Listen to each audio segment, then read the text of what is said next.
Dubai is an interesting place. One of the things that we've seen in Dubai, especially since COVID, is a massive influx of people coming to live in Dubai.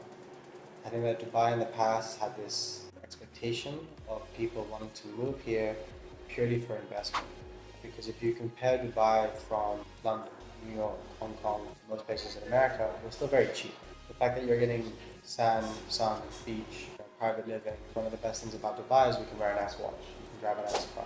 What we've seen in COVID is a lot of people recognize that safety and security is a big deal. Most other countries, first world countries especially, you don't get that anymore. So what's happening is a lot of people are moving their cash to Dubai.